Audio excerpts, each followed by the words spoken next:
I die tomorrow. I hope you hear these words. I ain't here to flip no birds or sip no serve. Hope the future generations can get this urge. Stay woke, youngin', and avenge these nerds.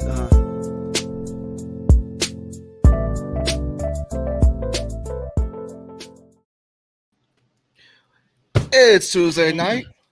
Welcome back, guys. What's going on? Hi. How's everyone's weekend? The Really weekend was good. beautiful. Sorry. You went to Gosai.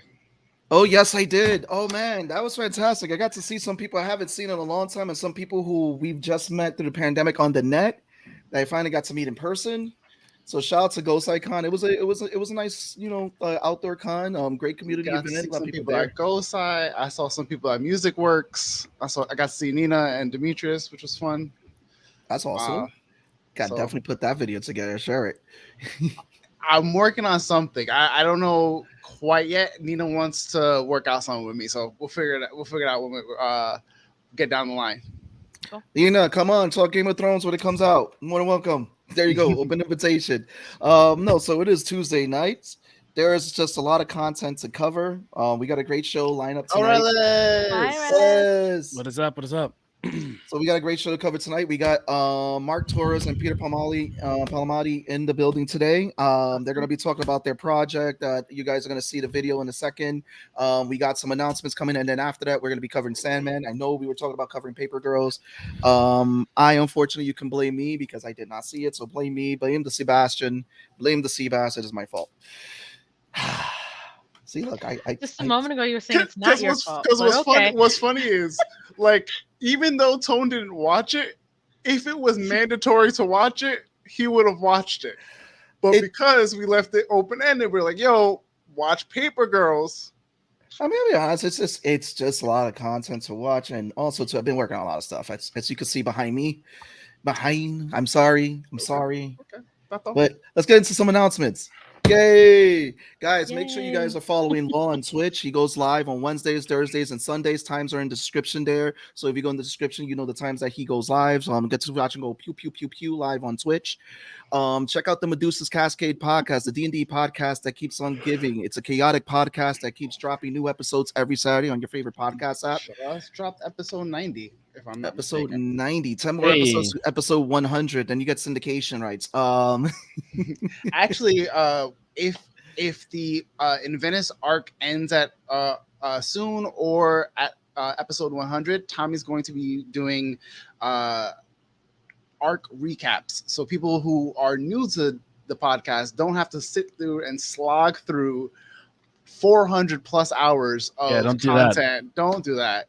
You would just get like the brief refreshers of the arcs and all the main bits, and you can pretty much start at the Venice arc, which is where we are now.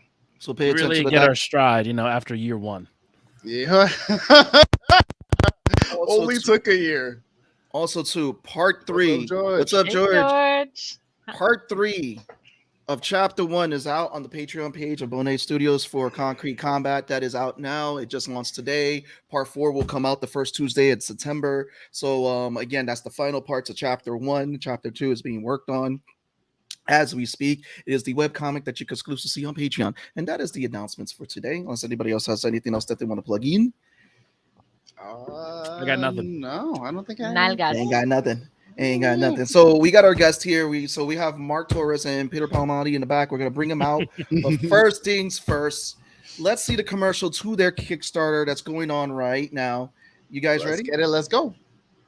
Yappa toy, and welcome to the Designated Kickstarter promotional video. This is your narrator, as well as the creator of Designated, Mark Torres speaking.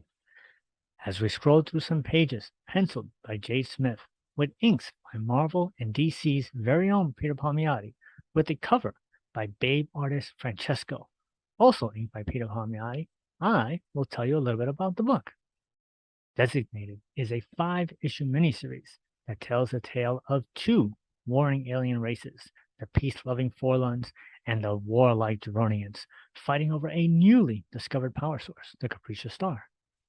This force finds its way to Earth, and our 5 heroes, Natasha, Kelly, Chris, Adam, and his younger brother Ed, not only wind up caught in the middle, but each gaining powers as a result. Designated has been a passion project of mine for almost 30 years. It is a full and complete story, over the 5-part series that is, and all 110 pages have already been written and penciled.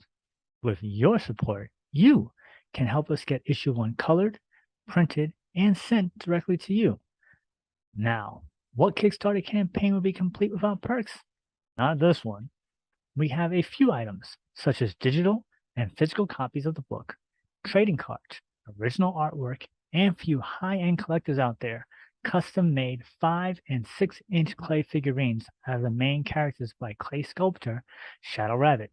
You can see more of his finished stuff at www.shadowrabbitart.com.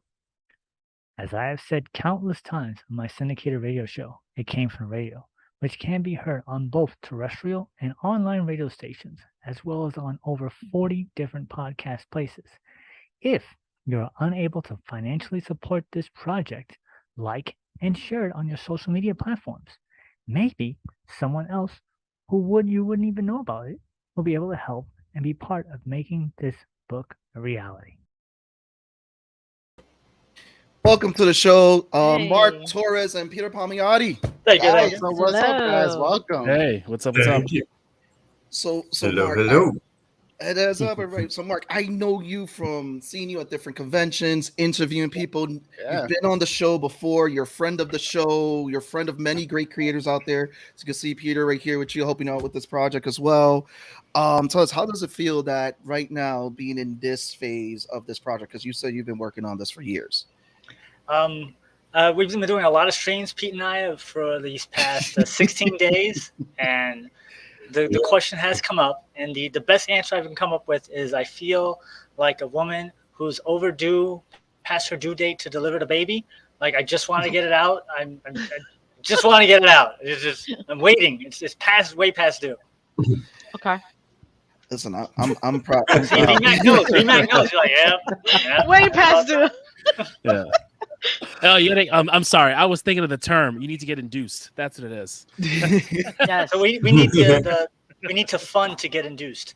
Yes. Listen. You guys are still there. You got a few more days on the campaign. You got about how many days left? You got about 13 days to go. 14 days. It says 13 days here. 14 days. You're over halfway, which is fantastic. So, 13 days to go to get this thing to over to the end of it.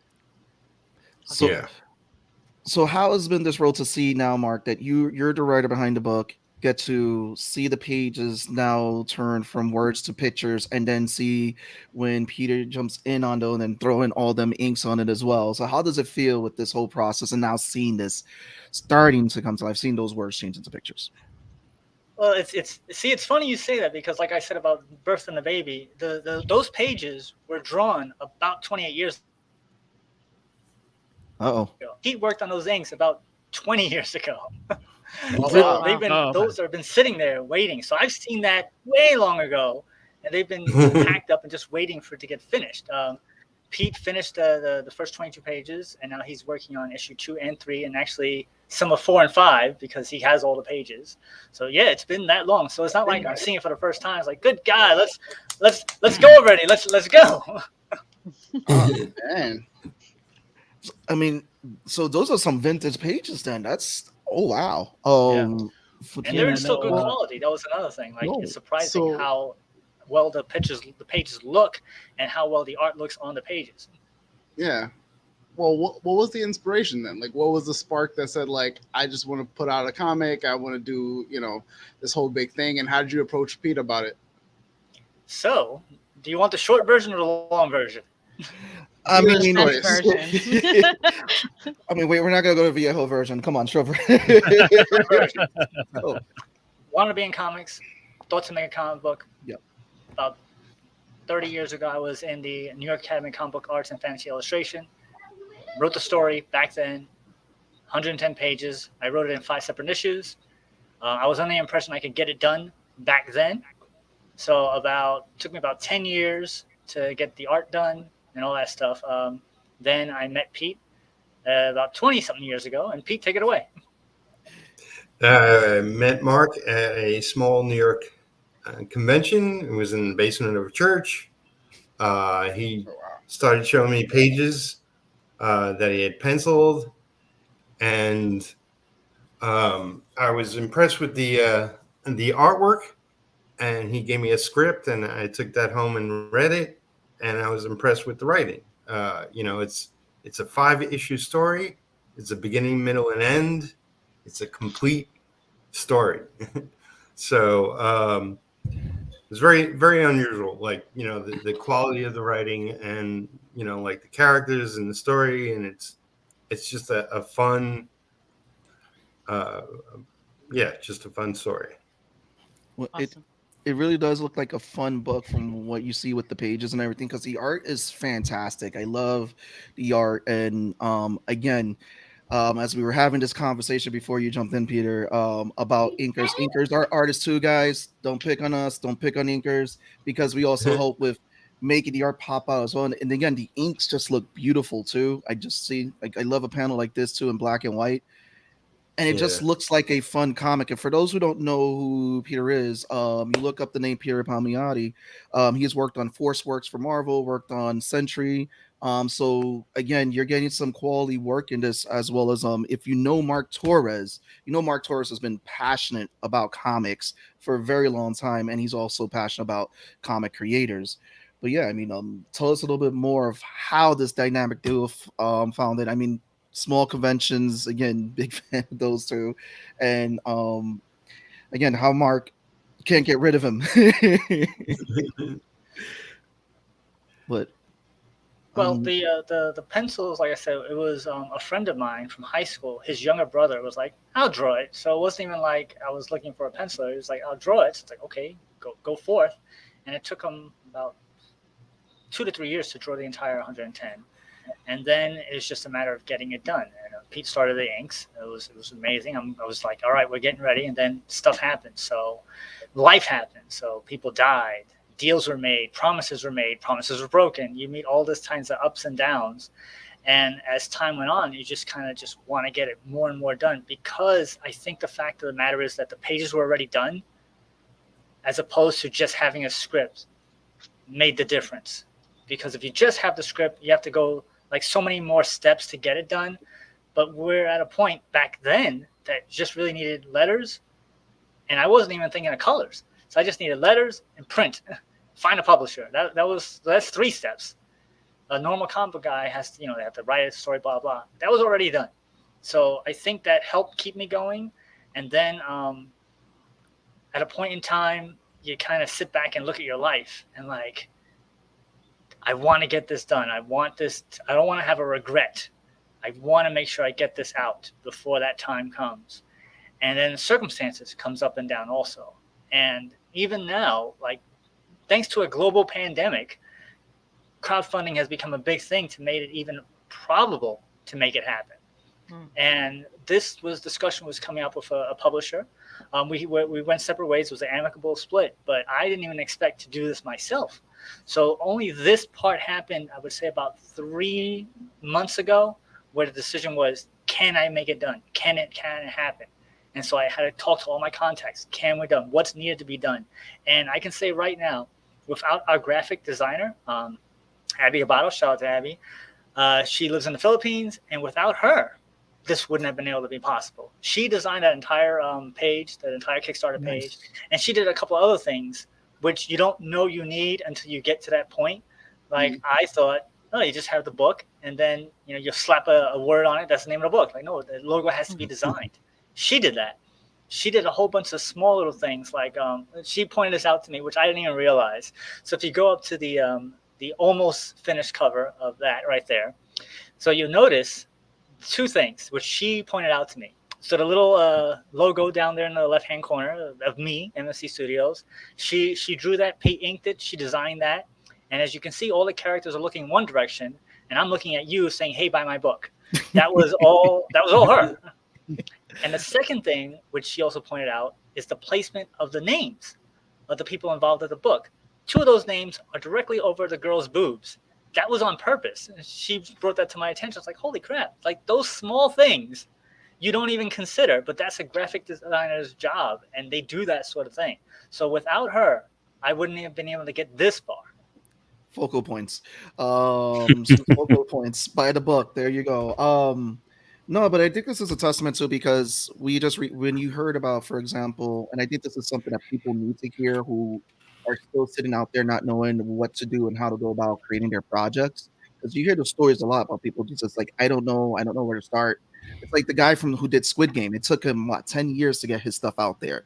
You've been working on this for like 20, 30 years, and to finally get it out there now, and it just shows that maybe the moving parts weren't there at the time originally, but now that everything's coming together, you guys are Voltron combined and everything.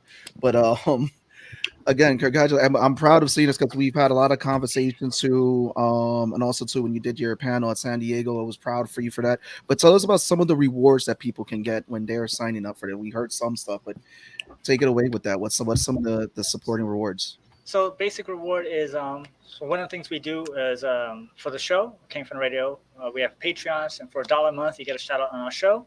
So I figured I would throw that on there as an additional tier. And what's interesting about that is that I did not know that Kickstarter puts on the pledge without a reward tier on its own. I thought that you had to put that on there. So I was like, I didn't want to have that on my campaign, Pledge Without Awards. I want to give something even if they throw in $1. So that's how that came to be, a happy accident. And then I found out that they put it on there anyway, so whatever. You get the PDF digital file for $3. Was it 15? Gives you the PDF and the physical comic mailed to you. We have the trading card, which we have the Natasha trading card, and I think we're going to try to get some more before the campaign's over of the other 4 characters. And we have original artwork. Like I said, those pages are physical pages, not drawn by digitally. So we have that, and you can get that for $120. Signed by Pete, pencils by Jay Smith, inks by Pete. So that makes it kind of an awesome thing. And those pages are good quality. They look still like, as you can see, how well they look after all this time. Then we go to the high-end tiers, which is we have clay figurine. Something like this. There's like a 5-inch clay figurine of the character you want. Give it a solo screen. 5-inch design of a character you like. This is my character, Sunburst.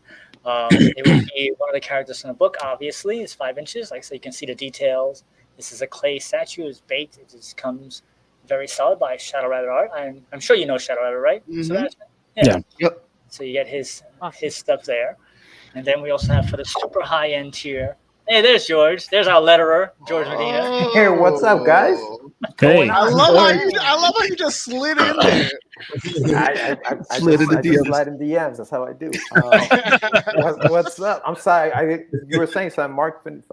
I'll finish the pitch. The last thing is we have for the big end, we have a full 12-inch figurine or a diorama, like a battle scene of your choosing. You just say, I want, any of the characters, and they all come together, a nice little big battle scene. But really, just get the book, $15, digital, physical. Mark, can you give us something about like the story of what fans can expect to get from the book itself? Sure. It's a very low key story. It's like I said, this was written back in the day, so at the time it was very anti whatever was going on in the 90s. So everything in the 90s was explosions and going all extreme, and image was the big deal. Mine was a very subdued little type of story about some aliens that are fighting over the Capriccia star. They find their way to Earth. The heroes are implanted with the crystals in their brains, gives them powers, which are also very low key, very limited. And stuff happens within a course of a day. Realistically, most of the story takes place in a day. The Kickstarter campaign is for the first 22 pages, but we have the ability to give you the rest of the story if we make certain goals. So you can get the entire 5 issues if we get to certain goals, but let's just work on getting the first goal and then we'll carry on. You have small action, lots of drama. There is action in there, a lot of talking, a lot of stuff moving, a lot of things that make sense that are all tied to other things. So as I was telling you about that show Dark, that there's a lot of things that play off earlier and later on, and moving parts that why this, why that, why that. I did my best not to talk down to the audience and try to just say, this is what happens, this is how they will react in this situation, and we go forth. So even the powers, while I know what they aren't specifically defined in the comic. Like stuff just happens. Like if you actually got a power, A, would you even know you had a power? stuff would just kind of happen around you, and you wouldn't automatically think, I have superpowers. No, you're like, well, this is kind of weird. This is kind of odd. And so that's kind of incorporated into that. Yeah, I will say, man, and I'm not just going to say this because I'm working on the book with you, but because even before I started working on the book, and I appreciate you, Mark, asking me to letter the book, I purchased the book online. Like before this campaign, like this book was out somewhere in the universe, and I had no idea. Sort of, kind of. Found it on Kablam, actually. I purchased it, and I read it, and dude, it's really a well-written book. Like it's not, like you say, it is. There's a lot of story in it. It's not one of those books that you're gonna sit down and you're gonna be like, that's it, I'm done. Like you read it, you know what I mean? It is a quick read, but you feel like there's a lot of substance to what you read. It's not like one of those books where you're just flipping through the pages and it's like 1 or 2 word balloons on the thing, which is fun to do too as a letterer, to figure out where to put these things without hiding the beautiful artwork that that your artist did and that Peter has done in the inking process, which is always a challenge. But dude, kudos to you, man. It's a really good book. No question. I just had to say that. I didn't even have a question. I was just gonna say that. I got a quick question. So you said you've been writing this book, this whole story since the 90s. There's some slight influences of like being anti-90, but would love to know when you were writing the book, what things that you were consuming, either that's media or movies, or I know from your bio you've really been ingrained in this industry for so long. So I'd love to know some of your things that like you're thinking in the 90s of like, this is what I saw, this is what I'm about, I want to put all these things together in this story. You've got one side of aliens that are peace, you got one side of aliens that are war, and you've got this group of people that are stuck in the middle. So, just wanted to know the influences to kind of get you to where you are today. If you remember in the 90s, one of the big things was the Jonathan Frakes TV series about if aliens are real, you had to buy like the videotape or something, like, alien autopsy. So aliens was a big thing back then. You think about X-Files, that was what was going on, aliens. So you got the little classic gray skin aliens. That's what I was like, all right. So the idea was, what kind of story can I make? Like, okay, we have some heroes and they have powers. Why do they have powers? What are the powers are like? Okay, the powers are based because they have a crystal in their head. Why do they have powers? Why are the crystals based in their head? Because somebody put them in there. How did they get put in there? Aliens put them in there. Okay, so where do aliens come from? Well, they have to come from far away, and it has to be kind of grounded in reality. So they're the aliens that landed in Roswell, New Mexico, which was, 1947, whatever, 1940s back then. Okay, so those were the aliens. Why do they have to come here? Because they were being chased. Why did it take them so long? Why did it take them so long to go from when they crash land to when they implanted the stuff, which was in the 90s? There has to be a reason for that. He had to incorporate his life into the the human race to infiltrate, to be able to perform the procedures to give them their powers. So what about the bad guys? Why did they get to Earth in the first place? Because they were being chased. But how come the aliens take so long to get here? Because the crystal that they have is a tracking device, and they have other false positives. So they were trying to find them this entire way. And one of the reasons for putting the procedure into the brains in the first place is because putting it inside a human brain or even an alien brain, as was shown later in the series, it blocks the signal. So that's kind of how that came to be. It was a whole bunch of questions and answers and questions and answers. 90s child, I was watching Married with Children. I was watching Fox. Married with Children was one of my favorite shows of all time. I love that show. Simpsons.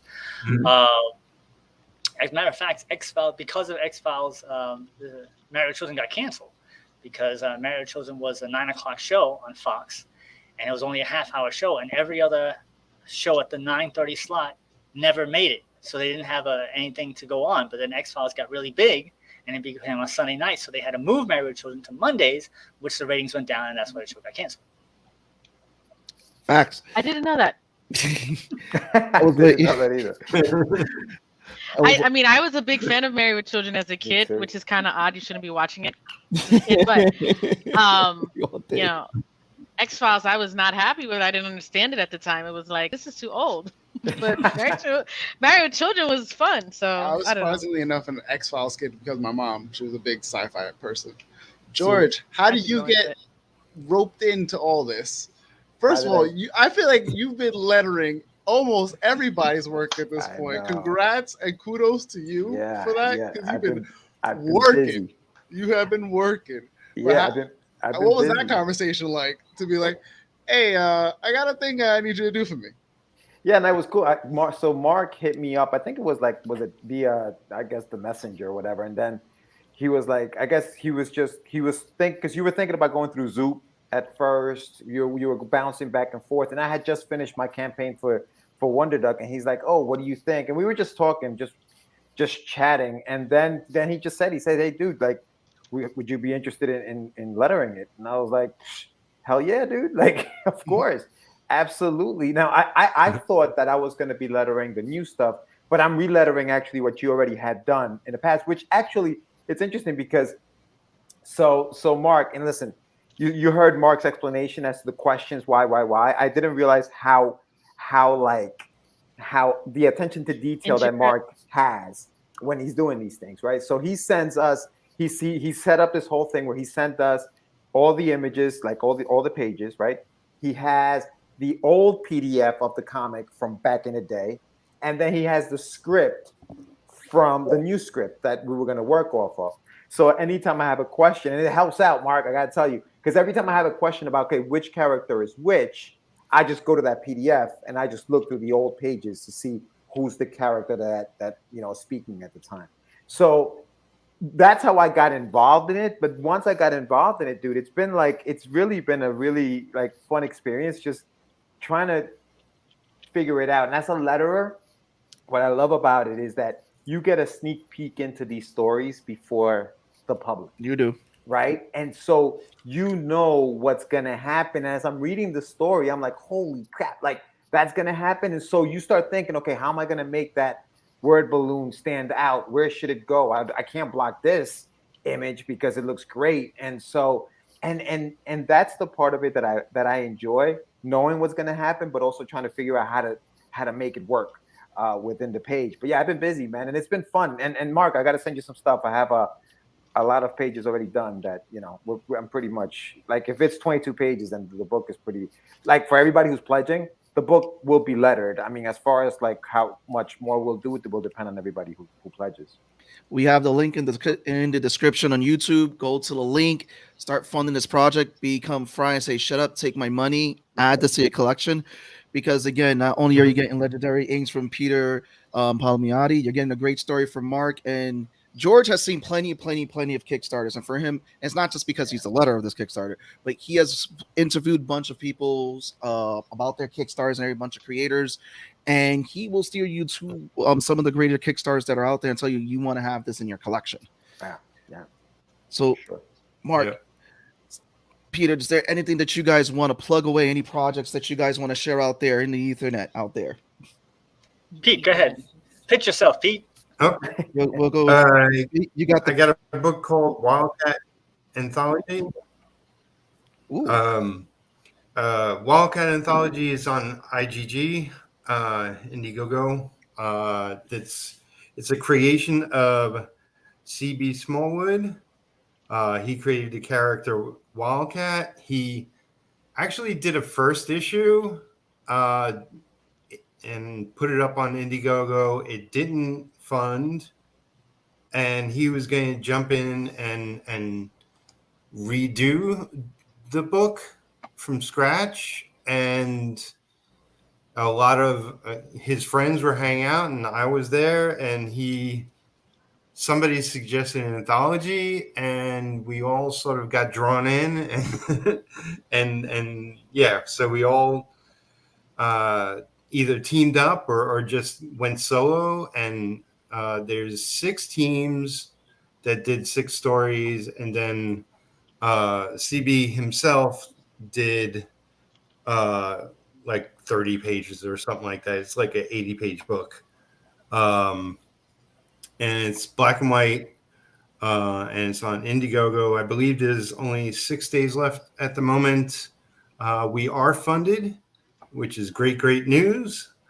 And yeah, it's just a bunch of really fun black and white, different genre kind of stories. And what CB does is he does a wraparound story. So if you ever seen Heavy Metal, the movie, the animated movie, there's there's the green orb that sort of goes through these stories, and that's sort of the effect of the book as he explains it. But you should just definitely go there and check it out. And I inked one of the stories with a bunch of friends of mine, and it's good stuff. Awesome. Thank you for sharing that. Again, guys, and please send us those links too, so that we can we want to share those and get the word out. And Mark, we are going to there he goes. All right, sorry, this whole funding StreamYard. There we go. Mark, take it away. Plug away. Project. All right, so let's start off with the radio show. Radio show is called It Came From Radio, official The Big Up Con. We've been going to have our 20th anniversary next year. We are a syndicated radio show on 88.1 FM WARY in Westchester County. If you live there, if not, you can go online to a multitude of online radio stations to hear us. We're on sci-fi.radio at 8 a.m. and 8 p.m. Eastern Standard Time every Wednesday, BTD Radio on Thursdays at 4 p.m. Eastern Standard Time, and Indie Boat at 6 p.m. Eastern Standard Time on Fridays. Also on about 40 different podcast places. So if you can, if you have a podcast thing like iHeartRadio, Spotify, iTunes, all that stuff, we're on there. But right now we have about 13 days left for our campaign. Designated, it is a comic book which I have written about 30 years ago. Very low-key story about aliens and superheroes and powers. If you like that sort of thing, I would really appreciate you pledging. One other thing is that if you cannot afford it for any reason, as I've said many times, just share it out there, tell people about it. Somebody who you don't know might be able to help make this thing a reality. It has inks by Peter Palmiotti, pencils by Jade Smith, colors by Hassan Godwin, and letters by George Medina. There you go. All right, Mark. Peter, we want to thank you guys for coming on and sharing with this project. Guys, please go to the Kickstarter. Link is in the description. Go there, support it, get this fully funded. I have also the Indiegogo for what Peter said about Wildcat. I'm going to post that in the comments as well. So please double check that. And we will, again, we want to thank you guys for coming on. You're always more than welcome to always come back. Mark, you know that. It's always open door policy. And we'll be happy to go invade your show again as well. So we want to wish you guys oh, no, go ahead, brother. Go ahead. Thank you for coming on, man. So we're going to put you guys back. We want to wish you guys a beautiful night. Thank you again. And please, everybody who's joining us now, go back, watch this episode on demand, learn more about the comic Designated, learn more about the story that Mark Torres has put together, get to see the beautiful inks that was done by Peter Palmiotti, and the story was also lettered by George Medina. So please, guys, go back, watch the episode on demand so you can learn more about it, and go to the Kickstarter link at the bottom. Guys, we're going to let you guys go. You guys back in the green room. You guys have a beautiful night. Thank you again. Thank you. Bye. Thank you, Nita. Thank you, Mark. Good luck. Good night, guys. Bye. And George, you're sticking with us because you've seen Sandman. Oh, you've gotten the book. book. Look at this thing. Look at this Oh, I'm jealous. Did you? Oh, did you Is that the whole thing? This is the first 20 books, I think. Got it. Wow. Yeah, Okay. I haven't finished it. I'm still reading it because I stopped and I started Hey, watching Pong. the show. I knew I should have brought the leather-bound one Pong back in here and don't say nothing, Seabass. Wait, you have a leather-bound Sandman? I did. Pong Yeah. has a couch here. So what are you talking about? Time out. What's up? I'm gonna need you to go get it, Pong. Where is it? Sorry. Listen, I'm a fan. I've been a fan for a minute. And he got the. Give it right now. I just started reading it. Where am I now? My wife actually met me in the hallway with it. Law is the Sandman She's fan, the wingman. She knows. Law will be leading the Sandman chats. Actually, Why? Because you read Sandman, you've watched it. Oh, that's nice. Oh, That's that's gorgeous. Damn. Oh, that's the whole 72 issues. I believe so. Oof. Let me see if I can get a little. My focus is all crocus there. That's There we nice, go. dude. Oh. Let me see. Look The at Law. complete. I know, Law. Now- Try to kiss Yo, it. like, I'm just like, That's like- I want it. Exactly. Hey, also because it's my book. Yes. That's hilarious. He's like, Oh. it's mine. She's like, I got you. So, all right. So last week we talked about the first episode, but we can kind of do the whole series now because we've all watched it. We all caught up. We're all good. Seabass. I got a statement to say. Seabass has no idea what the fuck he's talking about. Right. He says he Agreed. can't sit there and binge it. I don't know what's Hold going on, on. hold on, I don't hold know. on, hold I on, don't know. hold on. Oh, damn. You're not gonna put me on the spot like that. I don't I know think what's you did. happening. Wait, no. I think the Austins are talking for themselves. You know, I don't understand. This show was a really good sit down. I can watch 3 episodes and not feel fatigued. You need to explain yourself, sir. Hence the segment. Explain yourself, Seabass. Yo, listen, I'll put this up. This is gonna be a regular segment now. I will start muting people. Anyway. Excuse me? We all have control here, sir. No, so I will be honest about the show. So I would say the first 5 episodes kind of dragged on for me. It was episode 6 that really solidified it, and the end of episode 5. And I could see why those first episodes, why they needed for the story, because I did sit through. I didn't finish the last episode only because I had a bunch of the shit that I had to do, which is my apology on that. But I sat through 4 episodes straight when it came down to starting at episode 6, 7, 8, 9. And the story picked up for me there. I'm not going to say it's not a bad show because it's not. It's just those first 4.5 episodes, because once they were done with that whole first arc, that was when they got rid of this guy and he got his power back. I started see like it just picked up for me. It's just those first few episodes I felt it kind of dragged on for me, but it wasn't bad because I kept watching the show. So all right. So wait. So before you guys kill Seabass, all right, before you kill him, because there's a little blink going. I will say this: had I not read the book, like the first 2 or 3 issues here, I would have been like, "What the hell's the show about, dude?" Like, what the hell's going on? So, but because I read this, I was like, "Wait, okay, all right." So I kind of knew what was going on, because I'll tell you this, and.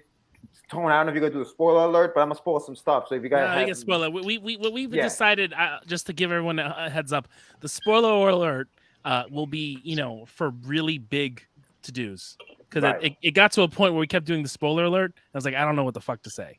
So like it just got to a point. Now next week when we go full Game of Thrones, there will be spoiler alerts. It's going to be ham. There will be history that is said, because all of this shit is written down. It's written down. Shit. There's an outcome for the Dance of Dragons. They lose all the fucking dragons. Yeah, I got through the first 3 episodes. All right, this is what I'll say. So, in the book, and obviously in the story, his revenge is making that guy be awake forever, or sleep forever, whatever the curse is. Well, basically every time he wakes up, he's in a dream. Every time he wakes up, he's in a dream. That was the curse. The way it was done in the comic was way better than the way it was done in the book. Like, I mean, in the store, in the show, for me. Like, I just felt like when I saw it. Which guy are you talking about? His son. His son. Yeah. Alex. He curses Alex to wake up in a dream for life, forever. Okay. He's always gonna just wake up in a dream. And the way it's done in the book, I had never seen that shit done in like a comic. And I was just like, it blew my mind. I was like, holy fuck. Like, Neil Gaiman's a fucking genius. Like, the way he wrote that shit in the book, you felt that guy's pain as to the curse that he had. When I saw it in the show, I was like, "That's it, really? That's it? That's what happened?" If they had done that to him, though, you wouldn't have been able to sympathize with Morpheus. You would have been like, "Well, that dude's an asshole." Like, because you didn't. I thought he was. You don't feel as much of the 106 years of imprisonment as much as you would the eternal nightmare. I thought he is an asshole. Like, he's an asshole, but I feel like I felt he was an asshole up until the Immortal episode, and he meets him, and he's like, "Holy shit, he's actually my friend." Like, that's dude. Like, episode 6 is my favorite episode. Dude. Episode 6 is fantastic. It's the best episode of the series. Like, that shit was Death. The way she comes to people and she's like, all they need is somebody to be there for them. I was like, that was, dude. I felt the emotions in that episode. That episode was really well written. That episode, I guess for me, it's because I didn't read the comics, so those first 4.5, I kind of. But when it got to that, where it's Morpheus, so that he met the friend that he's been seeing after 100 years, I like that story. When he met Death, I was like, oh, when he met his sister Death, that was a really well written. That's where it really picked up. The whole portrayal and everything. It was Franklin. I felt bad for Franklin, man. Dude, she's like, I'll see you soon. I'll see you. I was like, wait, what? Yeah. Almost, I did too. Yeah. I did too. Yeah. Episode 6 was just Dude, really the baby, almost like, the come on, man. entire bench scene with Death and Morpheus is almost line for line from the book, and it's so well done. It's beautiful. It was really well done. Yeah, I think that was to say that episode is it's probably my favorite episode out of anything right now because it's just so well written and that conversation. Yeah, you feel bad for Franklin. When she meets the old man, the baby, and it's just the hits kept coming. It's like, dude, the husband and wife who are on their honeymoon. Yeah. Yes. He's like, yo, not right now. I gotta go tell her like the passcodes are in my phone. And he's like trying to explain to her like, you can't take me right now. He's like, you gotta go. You gotta go. Yeah, man. There's nothing I can do. So it's almost universal that episode 6 is like everyone's favorite episode. Like it's without question. Episode 6 and the Morning Star episode. Like yes, the two. absolutely. Morning Star episode. Yes. Absolutely. That was so well shot and so well done.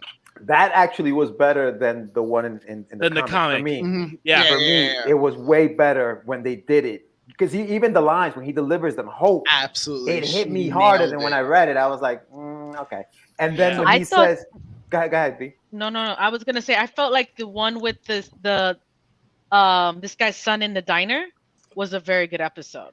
That shit was sick as hell. Yo, but I thought that was diner episode was bonkers. It was sick, but it was very good. This is why I'm like, I think each episode adds to the story and it builds up the entire time. I didn't have to wait to 6:13. We'll get into it in a second because I wanted to lead into. We've got our favorite moments, our favorite. We could talk more about it in a second. But who's got favorite characters? Like who's been like the person that you love Morpheus. I love Lucienne too. Yeah. He grew on me, great. Morpheus. Yeah, no, I think he's a really good actor. Oh, he's I believe him. He's fantastic. He's awesome. I was Hob, I also like. He's a huge super Sandman fan. So like him getting to play Morpheus is like a dream come true for him. Yeah. I like Death a lot. I think she was very good. I love that. That's my favorite. Corinthian is a good character also. He's a great actor. Yeah, that guy. Like I saw him in a right? Netflix thing where they were just chatting in a room, and you would not picture that guy to be the Corinthian at all. Like that Corinthian gave me the same energy as a Dexter villain. Yeah. Same energy as a Dexter villain. The whole serial convention was hilarious. Oh yeah. I'm not going to Matthew is such a good character. I love Matthew Patton is a good Oswalt. character. I would have liked to have seen more of Jessamy though. I was mad about that. Yeah. Or for that matter, Mark Especially Hamill now that as Pumpkinhead. Pumpkinman. Yeah. Pumpkin Man. Is he? I didn't know that. Yep. Okay. Literally I know that. Hopefully I we know get that to see voice. more. They have a really good cast of characters that add to the story very well. Even with Rose Walker, her story, that whole chapter of it was pretty freaking awesome. And then to find out Despair's bond, it's just so good the way it led up to everything and how it pieced together to the very beginning. And now there's so much more I want to know. Yeah. So I got something on that on episode 8, but I don't know. Are we going to do this sequentially? Should I save it or We can. We don't have to. We don't have to. Okay. So here's the thing. So you remember Lyda, right? Her roommate. Yeah. Chef's kiss, absolutely. So she got pregnant in a dream, right? Mm-hmm. So did Rose's, Grandmother. I guess grandmother. Great. Yeah. Rose's mom was conceived in a dream as well. Right, but with Despair. Right. With Despair. No, Desire. Desire. Oh yeah, okay. Desire, So I thought it was yellow with eyes. Desire. Right. I'm sorry, my bad. Yeah. So here's where I'm going with this. I wonder is Desire involved at all in Lyda's? Is it like a thing that Desire can do? Is make people pregnant through dreams? I Or is think that it anybody? had more to do with Rose and happened in Morpheus's realm. Like it was a piece of his realm. That wasn't so the her husband, that wasn't a dream, that was a ghost. He was a ghost. Like so he was real. Yeah. That was really him, just in a different realm. And because Morpheus was gone, he went in and built the whole thing. So that's why he was able, because it was his essence, his spirit, his whole being. The baby is dreams because it was created in his realm. Right. Yeah. Yeah. Oh. But the The act. The action was the ghost. Was legit action. It wasn't a dream. Legitimate action. Yeah. Well, so I had a question too. Why in the world wasn't Rose's mom the Vortex? We don't know. I want to say that it probably was due to when. Well, it skipped multiple generations because you figure that's her great grandmother or something, or great grandmother. So it skipped multiple generations. I think it skipped all of them because of the timing of when Morpheus like finally escaped. Yeah. So because there was no like dream, there was no. I don't think she was Vortex prior to Morpheus escaping. Like that started happening when he came out. She woke up. Now all of a sudden it awakened something as far as in her. Right. I don't think she was the Vortex from the entire life. Like she was like her grandmother was supposed to be the Vortex, and then Rose ended up being the Vortex. But Vortexes come like they're not necessarily like you're gonna be the Vortex, I guess, to some degree. But they come randomly, as Morpheus said. Like they come randomly. They are these beings of mass destruction or creation, whatever the case is.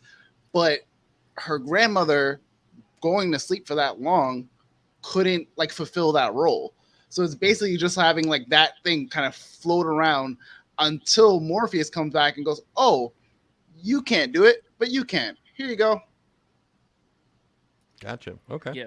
Because I think because they even talk about how the rumors were happening, and we see Rose on the phone in the diner episode. In the diner episode, so that wasn't happening yet. It was all starting after he got he got everything back and got his true powers back. Right. And so it really was until that's what Desire figured. Desire figured he's gonna be, it's eventually gonna happen down the line once you get the powers back, and I can have this whole master plan of you eventually killing someone who's related to you, and then this whole truce is over. Now you'll be killed, and the whole new dream will be.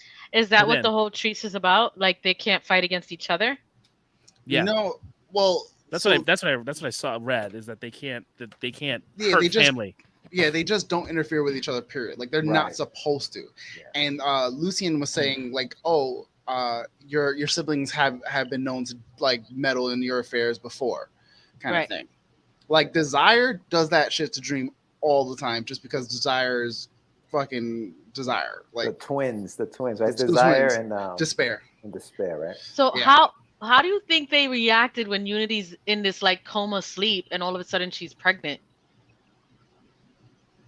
I'll be willing to bet at least one doctor got fired. Yeah. So in my head, I was like, how the fuck? And then they revealed that it was Desire. And I was like, get the fuck out of here. Because like the whole time what they said to the doctor. They were like, get.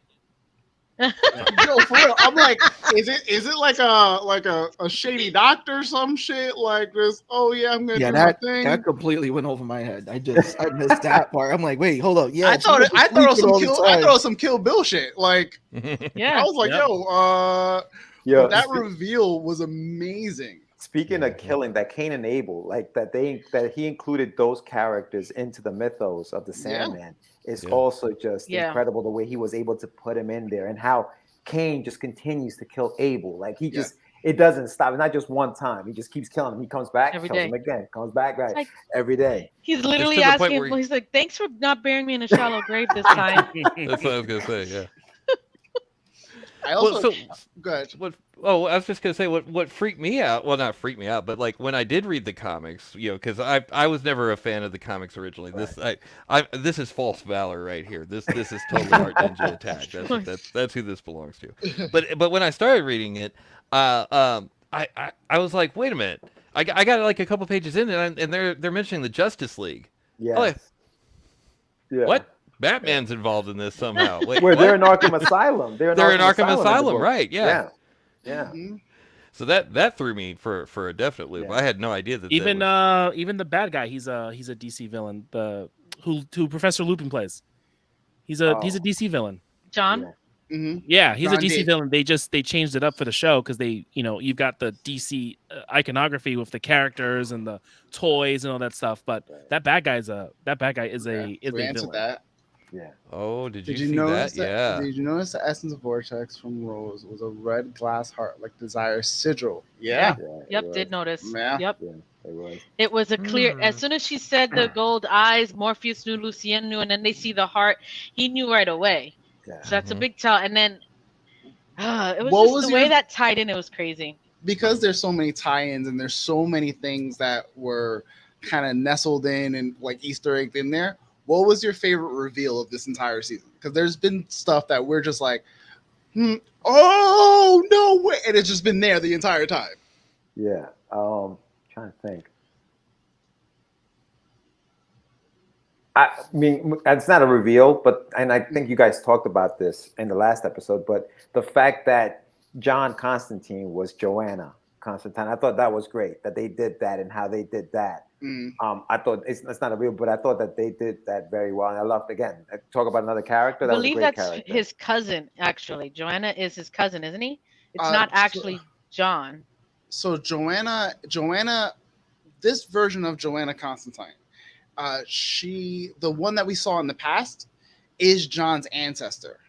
Okay. This Joanna Constantine that we see presently is her descendant, and technically John and her's ancestor, but they didn't deal with John in this one. They wanted to go with her. Yeah, I gotcha. Yeah, because in the book it's him. The DC. Yeah, because I think they just decided to separate all the DC stuff, and that's sense. why they they didn't want to get Batgirled. Essentially. Totally makes sense. Go ahead, Paul. I was just gonna say I don't understand in the that one bar scene that we were talking about earlier. You were talking about Constantine, Joanna Constantine. That I don't understand how the first Constantine realized that these same two people met at a bar 100 years prior. I mean, yeah, she had the drawing. Okay, great. Right. But why did someone just randomly doodle those two people? I think it was just like rumors handing down, because it looks like it was like they said it was someone older who they ripped that from, like it was on him. So it could have been like, someone just like, yeah, these people are coming here for years or something like that. So it probably was just a rumor passed down, like these two people who come in there. I also think the Immortal wasn't trying to hide nothing. He kept right. He was very like he did the trick that what's his name does in Eternals, where it was like, it's my grandfather. Son. It's my grandfather. Like he did that. Come back his own son. Yeah. He was pretty much like very loud about it, especially when he got into upper opulence and then went all the way down to the muck and then came back. So eventually someone was going to put two and two together. See, and that was part of episode 6, and that's why I think that episode was so well written, because that makes Dream realize that he wants friendship, like that he's lonely, and so when he calls him out, he says, "I think the reason why you keep meeting me here is because we're friends, and you need people." And he's like, "Wait, are you telling me I'm lonely? Get the fuck! That's it. I'm done." Like cut him off and stormed off until he can't come back. Yeah. So I thought that was did great. Meet people. That was great, and the only reason why he missed their meeting was because he was locked up, right? Because he was in that, and that's the only reason he missed it. Otherwise, he would have probably gone. Yeah. Or maybe not, because it wasn't until he had that conversation with Death that he realized. Dream seems like a dude who holds a grudge. Oh hell yeah! Because he has time. I mean, obviously with Homegirl, who he left in hell because she slighted him. Like my man holds a grudge. That's true. That is well, true. there's a lot. So he said something to Matthew that none of my loves like ends well. And if you read the comic, you see like it's like they mentioned like 2 or 3 relationships that he's had that are just like have just ended so tragically. Right. Well, that being one of them. I want to know more about that. Not a story of the girl in hell. Like, why is she locked up? How the hell did that happen? Does anybody know the story there? It's in the book. Yeah. Yeah, it's in. Now you don't want to give me spoilers? Great. Okay. No, because I know. I'm actually asking this time, and I was like, read the book. Because you said you were going to read the book. I am. I already downloaded. All right, then. So why she's reading the book like she's reading Invincible. She's going to get there. Wow. Oh man. Shots fired. I will say, Tom, I thought you loved me. Oh my god. one of my favorite reveals was that Gilbert was the Growth, and that's why, like, when he saw Corinthian, he was just like, I gotta go. Like, that was a surprising reveal. Yes, that was a very. I was not expecting him to be Fiddler's Green. Oh, Fiddler's Green. Let's get the Growth. I mean that. But that's what you meant. Okay. Yeah. I was like, what's the Growth? What did I miss? Fiddler's Green. Fiddler's Green. Yeah. That surprised me. So I was well done. I expected Gilbert to be something because he felt like he was this guy just out of place for me, but he was still such a cool character. Right. I really enjoyed Gilbert. I thought he was definitely something also. Maybe he was looking for the Sandman, but I would have never guessed he was one of the nightmares. Right. Or the No, dreams. Yeah. So technically only Corinthian and Galt. Yeah.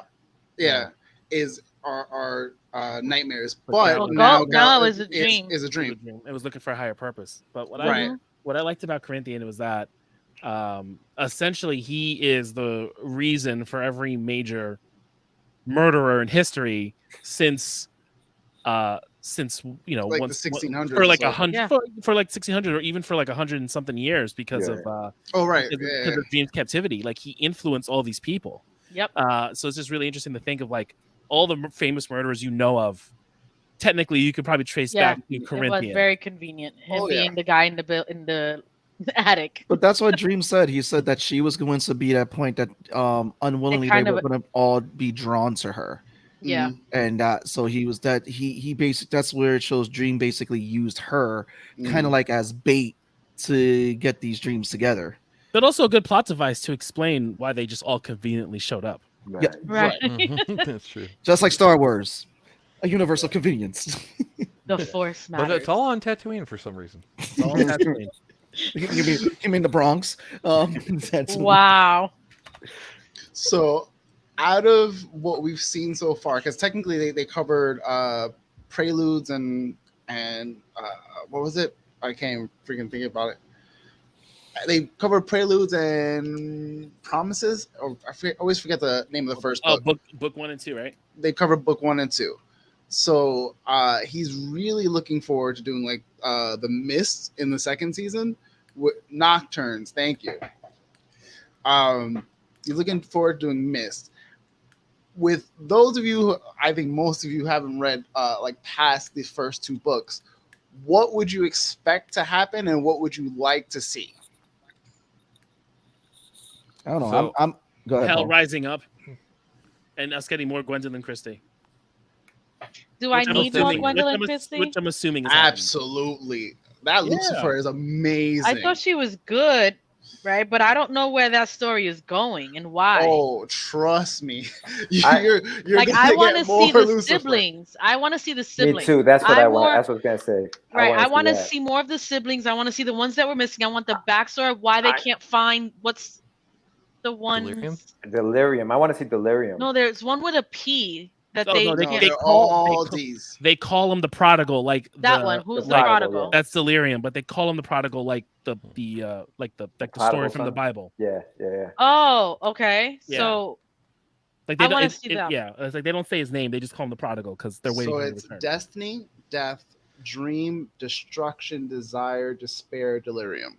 That's crazy. Gotcha. That all those words start with the letter D. That's fucking nuts. And that he used it. That's what I'm saying. Like that. That's why that book is so great. And you know what? It took me to read it now. Like you said, Pong. Like I wasn't like a fan of Sandman before this show, before whatever. This is the first time I ever read this book. Oh, you think? I was just like, wow. You think Destruction is the prodigal?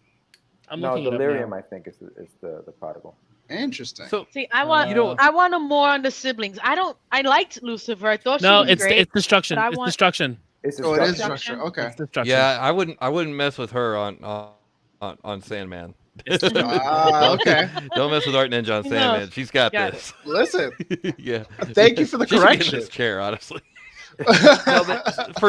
For me, it was episode 2 was when I got hooked. Because same as George, I was not really a Sandman fan. Right. But I've learned that if Art Ninja likes something that much, I should probably watch it. but episode 2, I really liked how they kind of subverted the monomyth, right? because typically your hero loses everything in the like the third act, right? Well played. But in this, oh, nice. But in this, he kind of like lost everything from the very beginning. Like before we even met Dream, Right. he before he said a word, he had lost everything. He had lost his kingdom. He had lost his whatever, his freedom. He's in that bubble for 106 years. Like, he already lost everything. And so I really liked that they kind of threw the whole monomyth right out the window from the word go.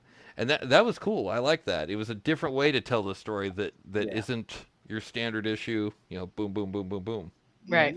Yeah. And you know what I noticed, like to your point too. As I'm reading the book, I realized that when you're writing a comic book, you have 24 pages to tell that story, and then you got to move on. You don't really have any room to like explore a character the way you do on a TV show, which is like what I think they did. Even in that, like we were talking about that hell scene where they're going back and forth. The reason why it works so much for me is that they really paced it out really well. And he didn't go one-on-one with the demon that stole the helm. He went one-on-one with the devil. Yeah. And I thought that scene was really awesome too. Oh, it was so good. Better. And it was a better change too, because in the comic it's him going against the demon. The demon, and you've got David Bowie, Lucifer looking over him. Yeah. So I loved it, but I have a problem with it. But I don't want to sidetrack this. Yeah, that's what he's based off of. Got it. Yeah. Wait, so you love that scene, but you have a problem, Pong? What do we mean? I have a problem with it, and here's my problem. Yeah. This is the devil that's playing this game, right? The devil's been playing this same game presumably for years and years and years. Shouldn't at this point, by this point in history, shouldn't I Am Hope become the equivalent of camping out in Australia when you play Risk?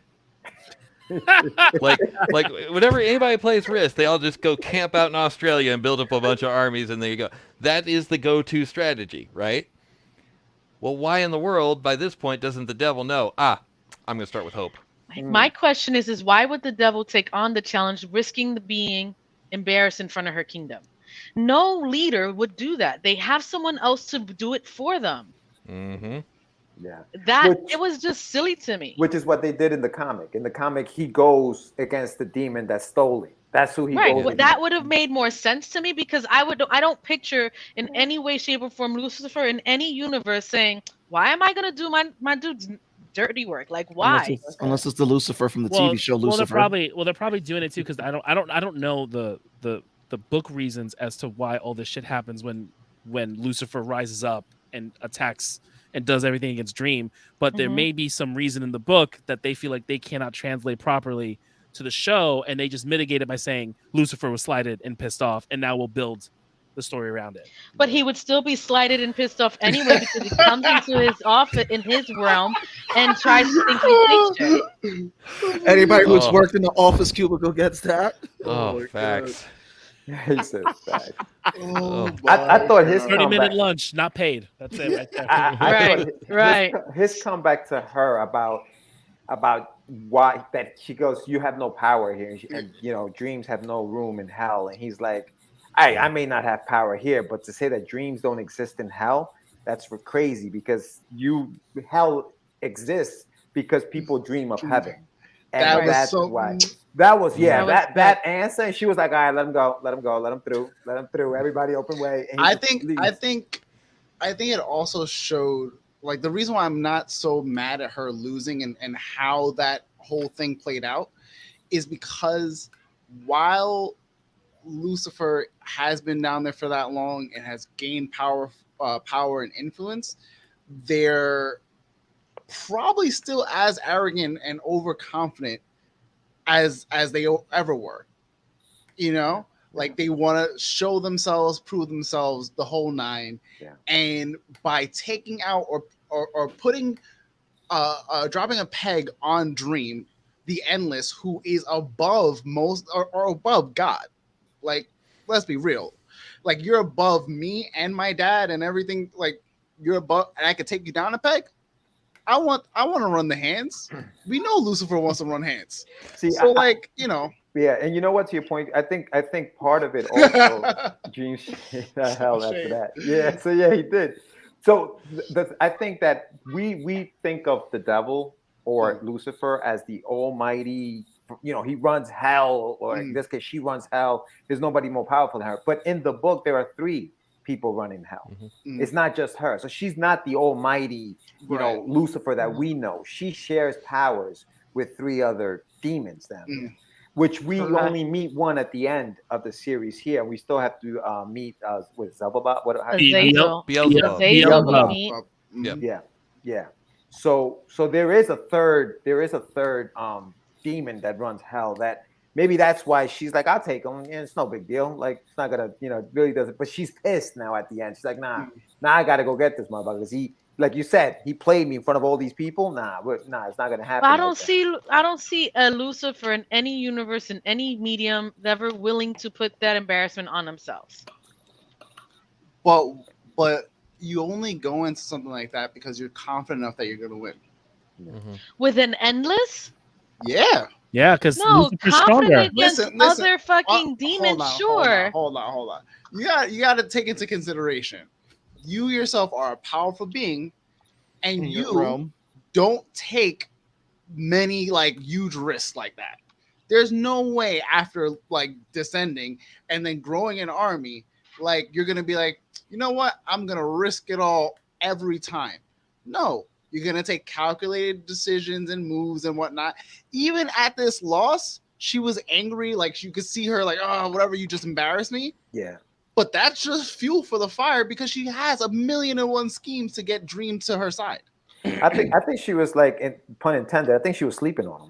She was just literally you look weak. You're not the same. You don't have your helm and you don't have your ruby. Yeah, you're not that dude anymore. Yeah, you're not. You got sand. You got a little Lucifer was sand. Yeah, Lucifer was being cocky. At the end of the day, you're in my realm. You don't have all your powers. Yeah, it showed the cockiness of Lucifer. Right. Be like, oh, this is my bag right here. I'm gonna win this.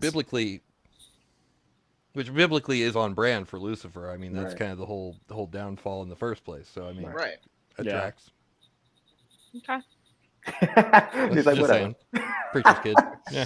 Let's see what happens in season 2. Yeah, made your point. I just disagree. It's okay. We'll agree to disagree. It's all right. Okay. I could agree either way. Lucifer is a narcissistic and probably can't fathom losing, but also crafty. So I'm surprised they risk it.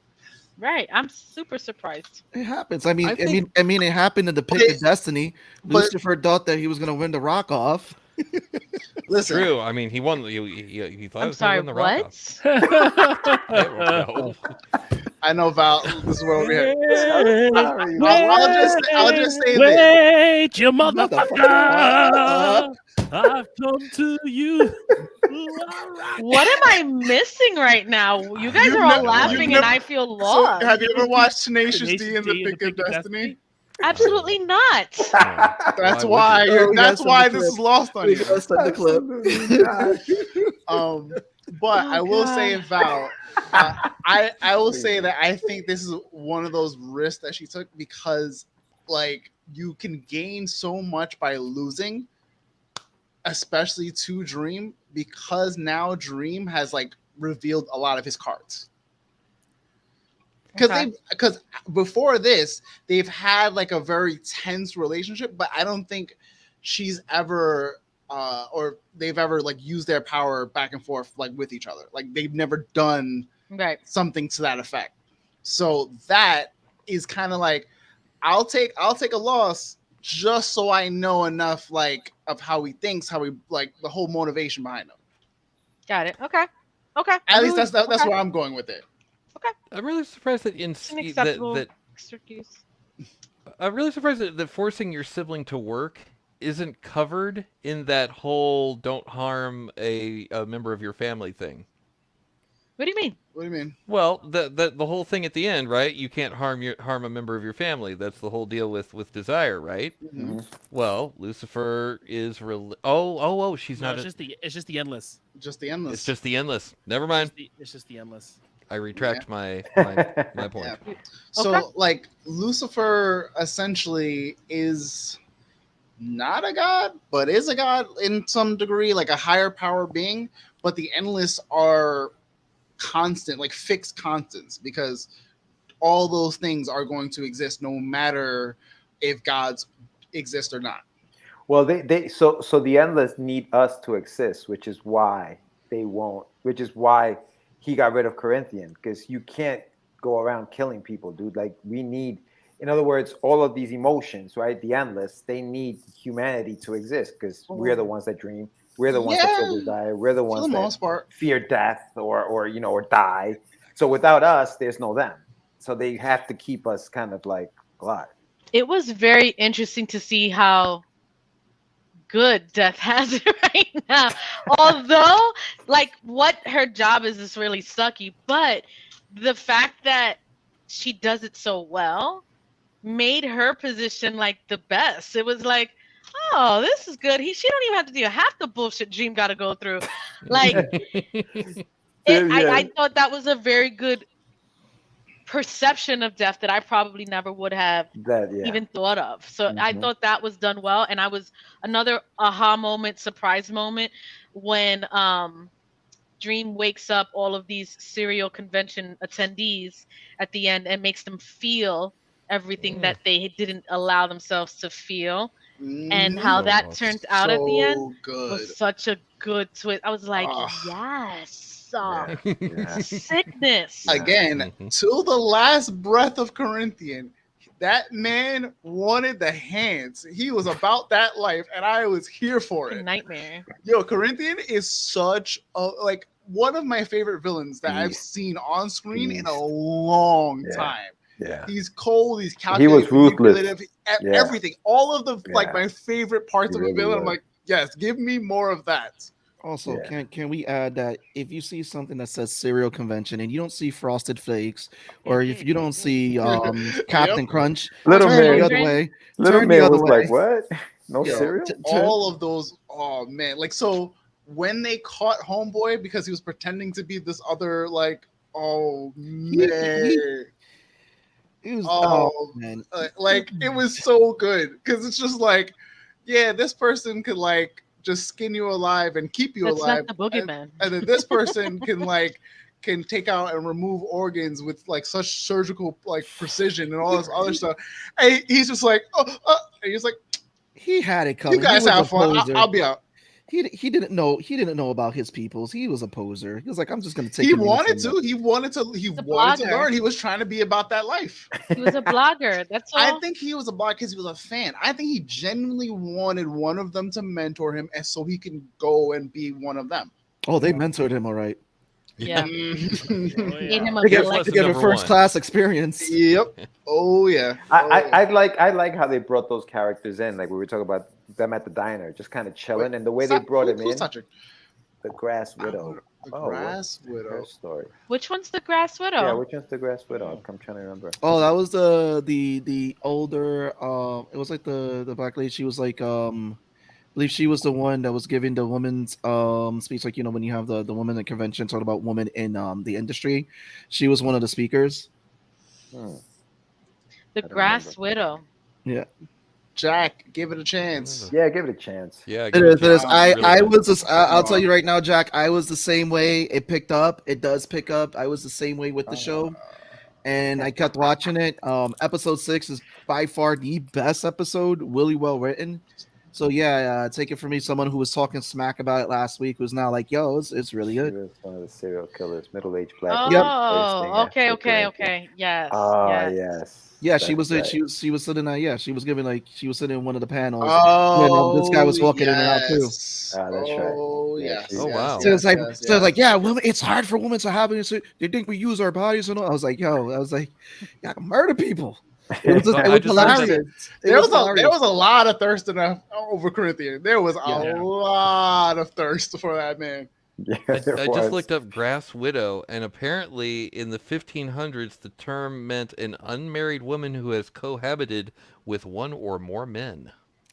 That's just funny how that played out. So there's an oxymoron on that. It's just funny because it's like you saw a lot that was going on in that convention, where it's like you had when this dude was walking into different panels, you had the very religious panel. It's like, and then he's like looking, and it's like, oh my god, these people are crazy. It's like he realized as he's going in and in and in.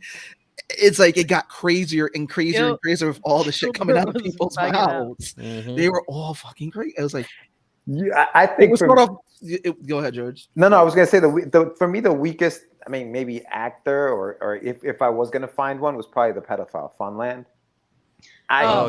He didn't give me the creeps. Like I know what he was supposed to do. Right. You know what I mean? I know he was the pedophile and all and serial killer kids, but I didn't get that vibe from that guy. Like I think he was probably if I am gonna find like maybe like the weakest actor character, it's probably him. Like I just didn't believe it. Yeah, I didn't believe him. I didn't believe when he was chasing the kids. I was like, just punch him in the nut, like kick him in the nuts. Like your kids are gonna be fine. You guys are gonna be okay. You know what I mean?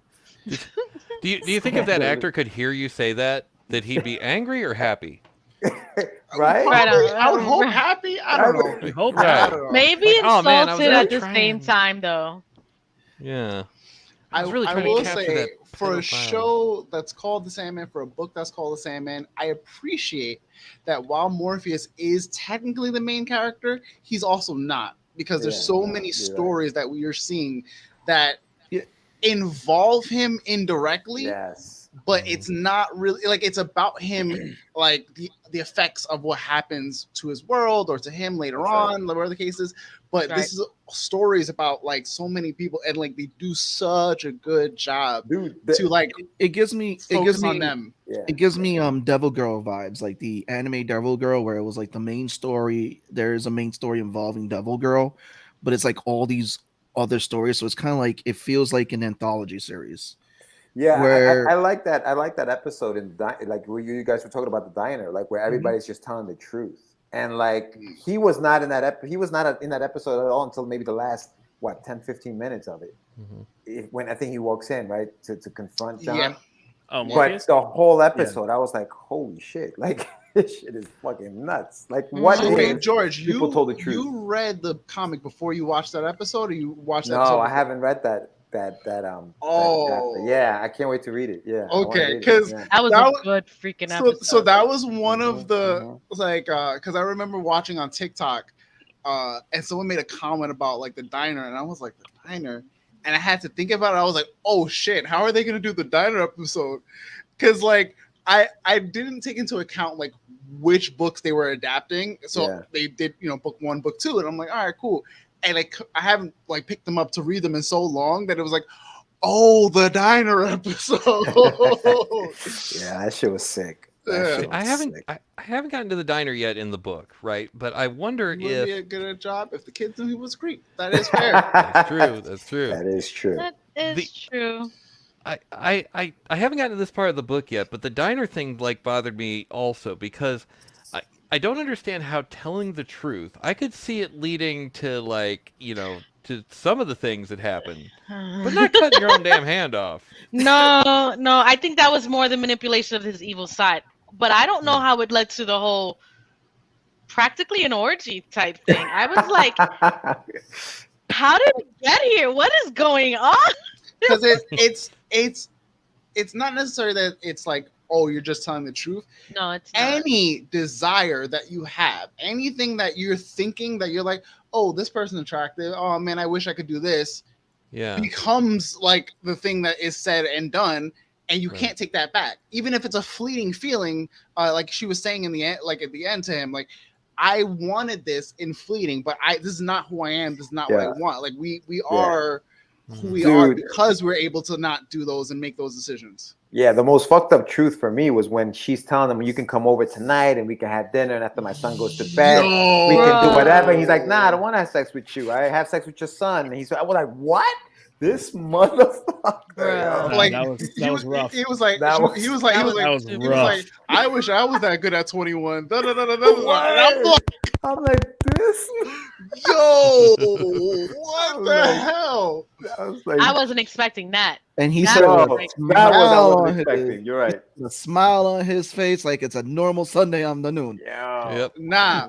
Like I go and have dinner with you, and then the I'm with your son shacking up. Homeboy, and the cook took me for surprise too, because I was just like, yeah, I wasn't expecting. Oh, that that's either. not gonna happen. It's like, oh, that's gonna happen. Yeah, when he says that, when he I was says like, that line, yeah, I already knew. I was like, oh, here we go. Yep, I knew that was coming.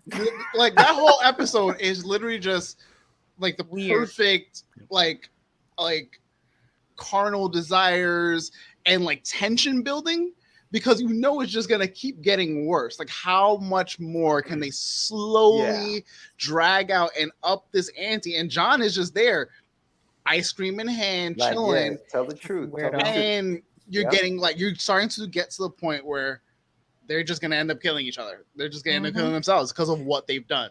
But it was almost like an inside look into how fake people are, right? Yeah. Like you think everything's like, we all think, oh, that couple has a great relationship. Meanwhile, the things that are going on within that relationship, because they don't really say what they want to say. Like, the guy wanted to have a burger, but he's gonna have to salad. Bro, I would have had a burger. I would have had 2 double burgers. Those burgers look good. Those burgers Facts. I was like, happy burger, bro. The burger was so good. He was willing to give. Tell me a salad. What? The burger was so good. He was willing to give the chef head. That's how good those burgers were. Like, they were that good. I had some good burgers before, but I don't know. Well, he didn't give it. He was ready to get it. Yeah. Oh, he got dessert too. Oh, what were your thoughts on the Fates? Because those that was. I like the Fates. The Fates were pretty. That was cool. Well. That episode was so well done. Yeah. Wait, which one is this one? The Fates are the 3 women. Oh yeah. And they were like, oh, he didn't help us with Cersei. It's like, oh, sister dear, like, leave the past in the past. And I was just like, that was well. Oh shit. Like, no, it was a good representation of the Fates and how they did it. Yeah. Mm-hmm. Yeah. They've tied there's a lot of lore like that ties into so many aspects of different stories, and it was done so well. Like, I'm glad you all like it, because I can't wait for season 2. They better greenlight this shit already, because I'm sure they will. The fact that they have it, I'm like, I'm sure they'll greenlight it. I mean, they're rumors. Yes, I kept them extra leaked mysterious. out I 2 want more of episodes. the Fates. It's will they finish it? That's the concern. Right. It'll get a season 2. It's if will they finish it. I need it. I'm with it. I'm I'm here assuming for at it. I also want to at see least if 5 they, seasons. if they explore more of the House of Mystery and the House of Secrets, because you see that a lot in Justice League Dark, at least the House of Mysteries. Didn't they accidentally release 2 episodes and then pull them back off the? So apparently that For was a what? thing. They had 2 episodes that were released or in some way, like whatever, and people got screenshots or people saw them and then they pulled them back. So I have no idea, like, the validity, but it sounds like people have like screenshots and like things from it. If that's the case, wait, sorry, what got leaked?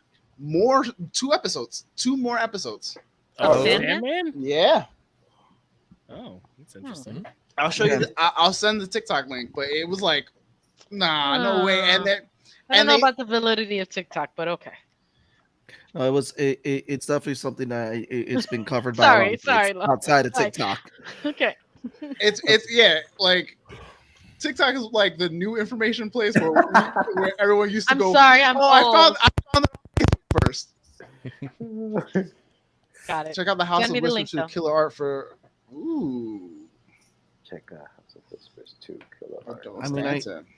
I mean, it's going to be pretty interesting because, like, Netflix is most likely going to renew it because, again, if it's one of their top properties right now, and knowing Netflix, they've been trying to build comic properties. They've also been of their known own. to tank and like cancel their top properties. Yeah. Yeah. Well, after a season or 2. So I think we'll get a second Right. season of Sandman. It also, I think if it gets canceled on Netflix, I have no doubt in my mind that Neil will find some other studio to like finish it because he HBO. wants to finish this run. but that's the thing. It also, it does depend too because it's a Bigger Warner budget and better. but it's a Warner Brothers property too. Oh Because man, and that it's- means getting involved with Discovery.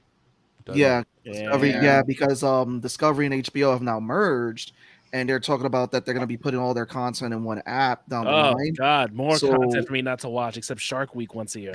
Okay. Yeah. It does Discovery's similar. terrible.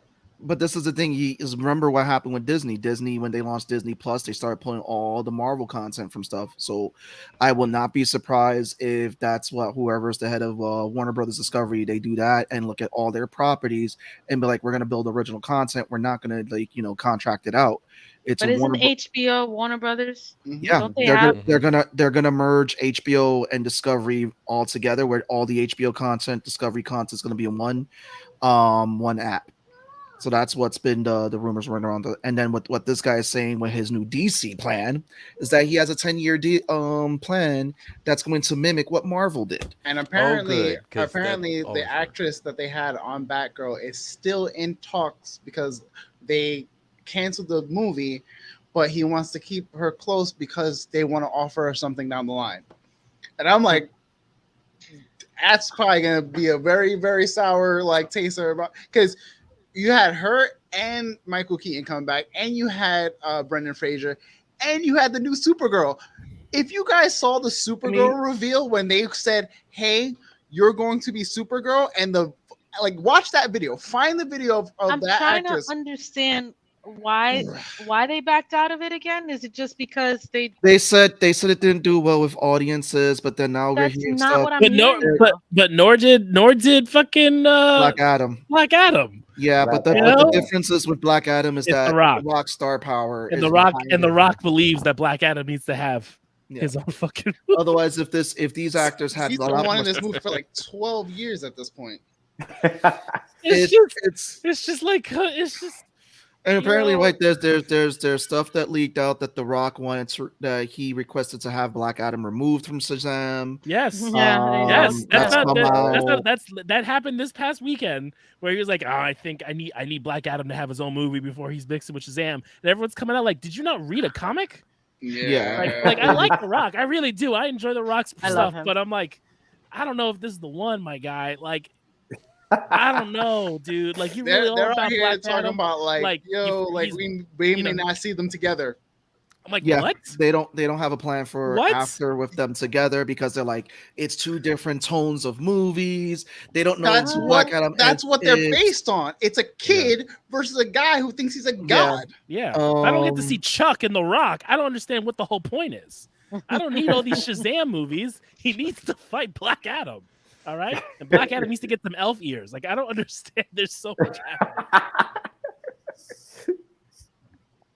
What?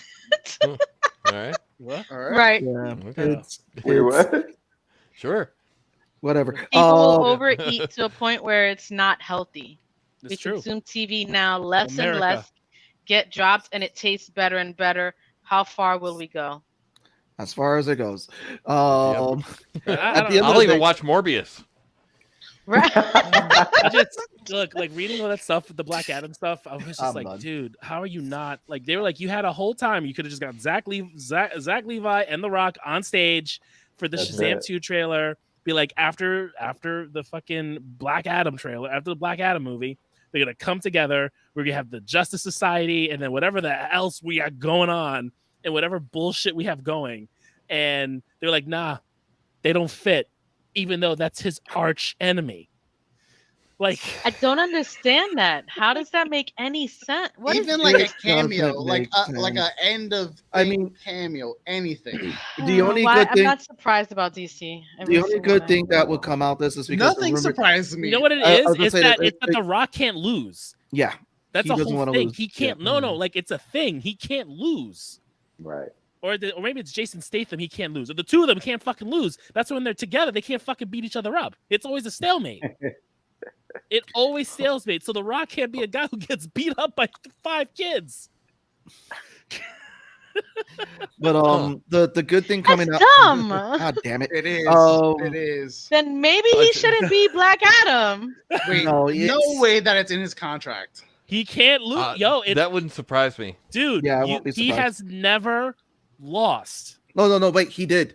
He lost to Carl Urban in Doom. Okay, that was before. What? Okay, that was before. Just like how he lost the Scorpion King. We're not talking about then. That was The Rock. We're talking about Dwayne. We all call him Rock, but we're talking about Dwayne. Well, yeah, Dwayne The actor. can't lose in his movies. Scorpion King was going to be my go-to too. You know, like where Zoa Energy and Terramana Tequila are like promoted somehow. You know, whatever. I'm here for. He does his own thing. I'm just like, dude, you can't be the antithesis of Shazam and then never interact. Like people give DC a lot of rope, like a lot, and like. Come on, I'm giving DC the news. Like, come on. Even Zack Snyder had fucking Ben Affleck and Jared Leto meet for 5 minutes. Like, give us something. Yep, it really is. What was the Rock has his fans that will follow me around. Wow. Yeah, that's like they must start that whole beef. But no, the good thing that's probably coming out is that they're trying to tap Greg Berlanti to really run it like they're Kevin Feige. Greg Berlanti is actually the guy who is responsible for all the Arrowverse stuff. So he was responsible for putting that all together. Fans want to see. Absolutely. I love The Rock. Don't want him to lose. However, then don't play Black Adam. Listen, when he talked about Black Adam, he's like, it's the best anti-hero. I'm like, dude, this is not it. This is not the hill to die on. This is not the hill to die on. You've been hyping Black Adam for so long. And like, I can't, the greatest anti-hero. I'm like, dude, no. The greatest anti-hero of all time is the Punisher. Let's be real. You know, that's you could have tried to be Hercules in Marvel, but we got Roy Kent, so that's fine. I'm here for it. So for Roy Kent. But like, dude, like, come on. You're gonna eventually have to fight the kids. We can't just keep having shit. We can't have Black Adam sequels. Black Adam 2. The Black Adam universe. That'll be dumb. They're not going to do more than 2 movies. They'll do one because it'll do well and people will do it because it's The Rock. And then they'll do a second one. It won't be as well. And then they'll feel like it's a failure, even though it made millions of dollars anyway. He will produce it. Take the money. He makes the movies. He wants to be, look, no shame in his game. Every movie that man is in, if he wants to do it, he will fucking financially fund it. Mm-hmm. Every single movie. He's got the money. He's got the money. I have not watched Rampage, but Rampage is fun. It's a fun movie. Rampage is okay. Rampage is a fun movie. It's okay. Yep. But he's like, that gorilla ain't dying. That was his thing. The gorilla ain't dying. The gorilla ain't dying. Really? Yes. That was in his. What are you telling me? That was in his contract for Rampage? I think that was his to do. That the gorilla's not dying. He had to do with it. Yeah, he's so involved with his movies. I don't blame him. In the TV show. Listen, when you get to that point in your life, in your career, where it's like it's my way or the highway, you jabroni. You're not gonna do this. Pretty much. Oh shit. Pretty much. I mean, he demands that. It's actually what he is. It's fascinating, and we let it go. I mean, we let it be what it is. But this Black Adam thing, like, it ain't sitting right with nobody. Black Adam. It really isn't. Black Adam. Oh man, what's Jack Slow saying? He's talking about Tom Cruise. Tech support. Oh man, yeah, that's been funny. Oh god, The Rock, Yeah. The Rock. I like the dude they got playing for the Amazon show. I just haven't watched it yet, but he's actually he's jacked. He looks like a fucking special agent. He's supposed to be like 6 foot You haven't seen it. monstrosity who's super smart and can do all the craziness. I don't need Tom Cruise to be Jack Reacher. You be Yeah. Ethan Hunt until you die. Yeah. That's it. You can just be Ethan Hunt. Just All you like gotta do. being Ethan Hunt. Because for some reason, those movies get better and better. I don't know how. I'm so excited. I don't know how they're gonna top the last one. And this next one, the trailer, I was like, I'm in. I don't know how they do it. I'm in for it. I am in. I'll tell you, the next one is gonna be Tom Cruise in space, and he's gonna be doing all his own stunts. I'll He's gonna watch be it. jumping off a shuttle. He's gonna be free diving from space all the way to Earth. Tom Cruise will go into space just like how fucking Christopher Nolan, if he could legally, would make a nuclear bomb explode for this fucking movie. He would. He would go into the fucking desert and be like, we're doing the Oppenheimer movie. I need legalese to say that I can have a nuclear bomb explode because we can't do it with CGI. I need the real mushroom cloud. You know, I'd be like, it's a little one. It's the little tiny one, you know? Like, it'll be smaller than the ones that, you know, that do all that nonsense. And they'd be like, no. This is for those who are wondering, this is Nerds of the Round, the Spanish goodbye show. Oh, yes. This has been a fun episode. Listen, I'm hyped for next week. I'm hyped.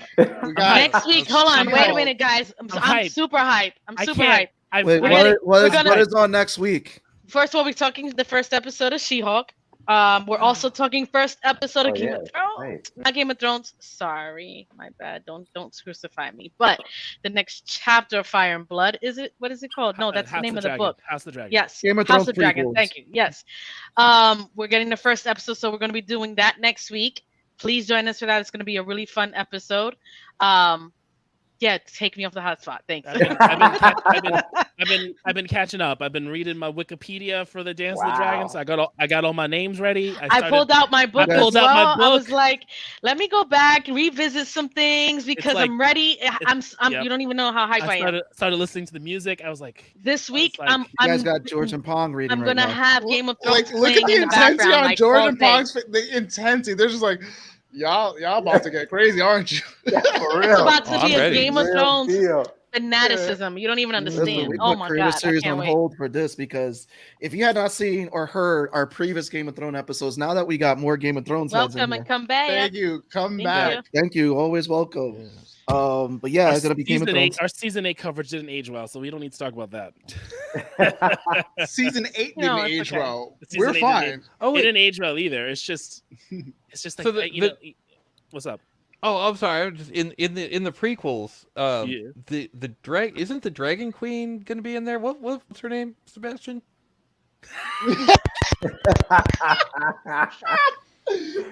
Damn. Either deny or confirm I know the name. Oh my god. Yeah. Oh my. See how they do me? We haven't had one all night. You see how they do me dirty, George? Yeah. Yo, Gazastic. What is her name though?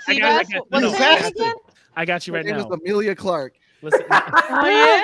No. Listen. This is Nerds After Dark. I got a fun game that we're gonna do. Let me get to it. My god. Let me get to it. Oh man. Hold on. By the way, those Yeah, who keep wasn't- talking. Just keep.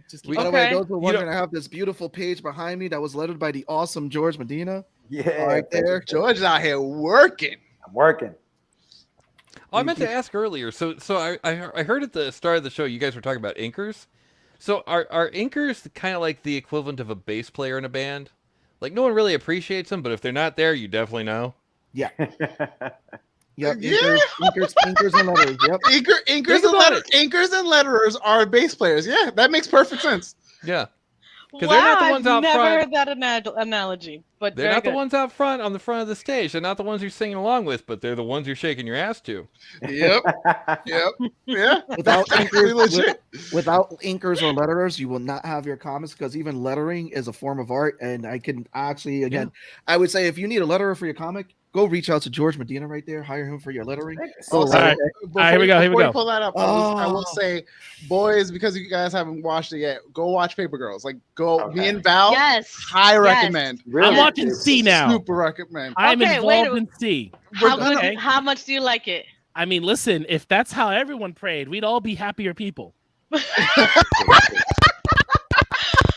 If you haven't seen C, you gotta watch it too. That's another one. Oh my god. That's on Apple, right? That's on Apple. First 5 minutes yes. and to get you hooked.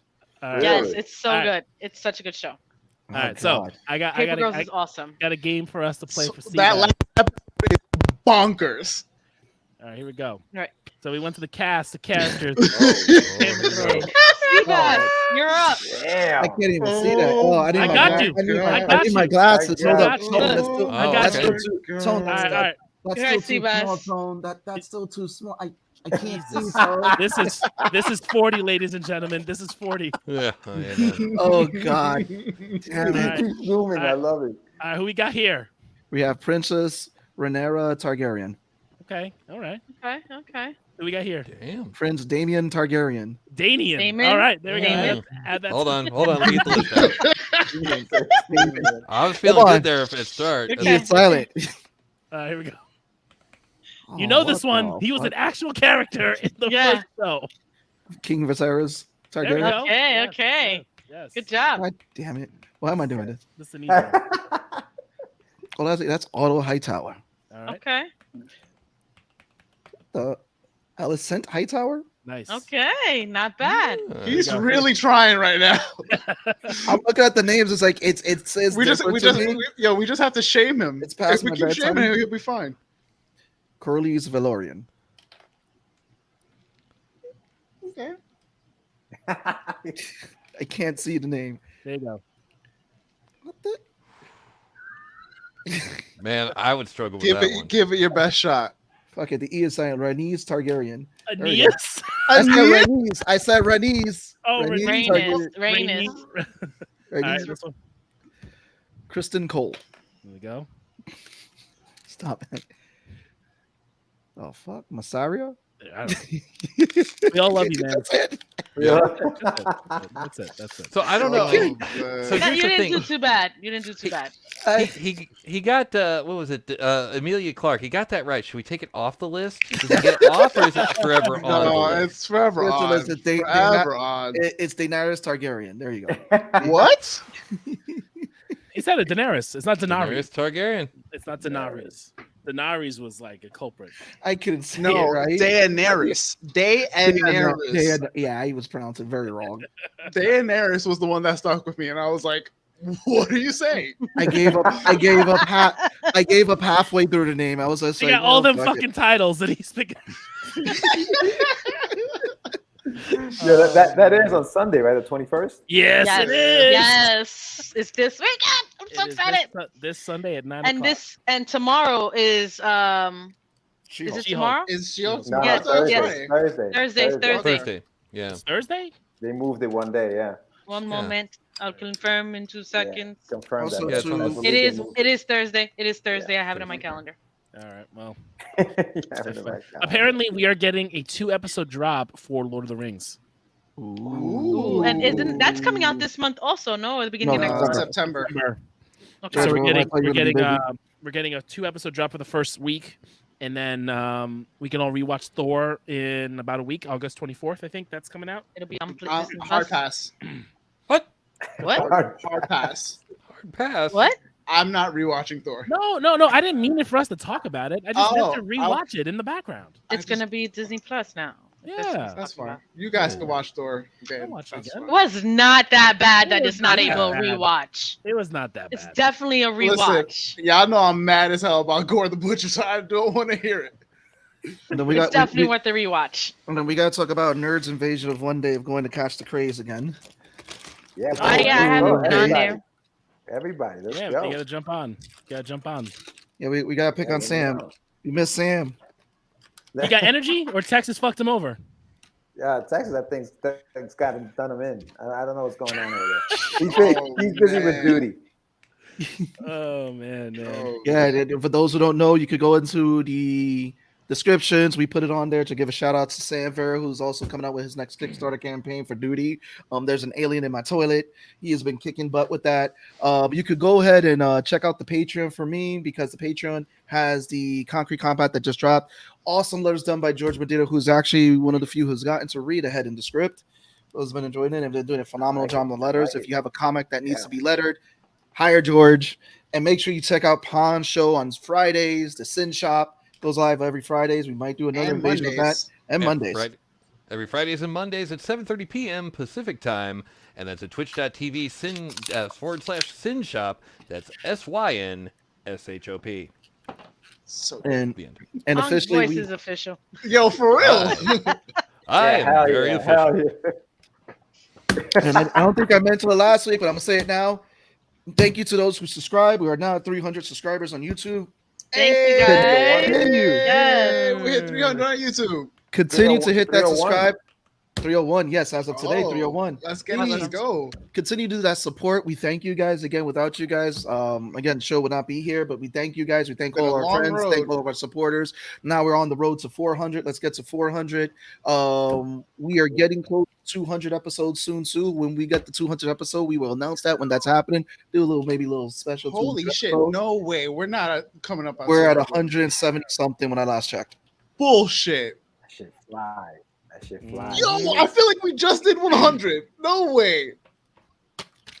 God damn. That's only on YouTube. I haven't even count all the audio stuff that we did. We took it off audio. Holy shit. So yeah, the show has been around for a minute. I want to thank George Pong again. You guys are friends of the shows and all that. Everybody who's come on, because again, we just put this on and you know, the welcome team, Val. We need to record that and start doing it on the next show. The midway stop talking. That would be dope. What happened? Huh? I don't know. I think for the announcement for like we have to like just show the 301. The 301. Yeah. And also too, go back, watch the beginning of the episode because we talked about a great Kickstarter. So if you're tuning in now, we talked about a great Kickstarter with Mark Torres. Peter Palmiotti was on as well. George inked the book as well for Designated. It's a great Kickstarter by Mark. I know Mark for many years. He's been working on this book, and everyone who's gotten to work on it, who spoke to Mark, know he's very passionate about this project and is a great writer and is a great storyteller. So you definitely want to go and back that. Link is in the description. Make sure you guys are tuning into Law's Twitch every Wednesday, Thursday, Sundays. Watch him go pew, pew, pew on those days. The time is in the descriptions. Follow Val's social media. Make sure you keep on following her social media because she is a great artist. We want to get her to do more art on there. We're going to keep picking on her for more art and building. She just up her big Star Wars Lego build. Oh, I didn't show you guys, right? I forgot. Okay. Hold on. Huh? This is on brand. This is the Spanish goodbye. That's it. This is the new segment. Spanish goodbye. Oh my god. Oh, that's so cool. Damn. Does the leg works and everything? Yes, and head spins too. Oh, look at that's this. super cool. Isn't this dope? How long did that take? Oh my god. Very cool. I don't know. Whenever I had the time, I played with it. It was like very therapeutic. Listen, she's a builder. She's built metal Batman vehicles. Yeah. She's done her thing. Oh yeah. Yes, Optimus Prime was my last Lego. I'm gonna get another. I think I'm gonna do another metal plate this set though because I like the metal works too. I haven't decided what I'm gonna get yet, but I'm also looking at BD1 for my next Lego sets, and Super cool. I'm excited. Nice. And guys, make sure you tune in to George Medina on Catch the Craze every Wednesday, 8 p.m. Yes. And also, too, catch him in the mornings at 9 a.m. on the Morning Brew with Sam. Yeah. I've been loving the morning Thursday show, mornings. too. You guys, that Thursday mornings have been a pretty dope show. Yeah. Come on, check it out. George is one of the busiest men. Like, I feel busy. Nah, George got us all beat. And you got Wonder Duck out there, too. So go get your Wonder Duck on, man. Yeah. But, yeah. Oh, wait. Wonder Duck. Hold on. Just for you, George. And we'll What do you got? because I know we got the Spanish goodbye. See, I want to thank you for all these. Goodbye. The Wonder Duck right no here. doubt. Wait, let me take off the sun because I know we're all turning into pumpkins right now. You know, I send those things out media mail, and they sent some of them back to me. They said it wasn't media Yeah, mail. I remember you were talking about, but look at the Oh, bro. that's I was crazy. happy with all these. These are some Cool. I had beautiful posted mine. It's awesome. Yeah. No, thanks guys for posting that stuff. Yeah, it's awesome, man. I'm glad you got it. Yeah, Hector Rodriguez, bro. He did that piece with the ape. Shit is dope. Yeah. No, Official. these pieces are all official and everything, and again, Yeah, amazing sanded book. down. Again, this is number 5 that's out. You guys got to definitely get on follow George to get his get again. So when Wonder Ducks are coming back out, when you get the graphic novels, where you can get the comics. But yeah, this has been a fun episode, guys. Absolutely. Yes. We are said our Spanish goodbyes. Good. Join us next week. Same time as you guys know. Same time, same place, same faces for the most part. This has been your boy Sebastian It's been your boy Lo. Your boy Tone from across the hall. With Of course, the one and only Vmac. let's get it, let's go. beautiful Hey, we got music. Pong and George in the building. Let's hit that be music. 1, 3, 2.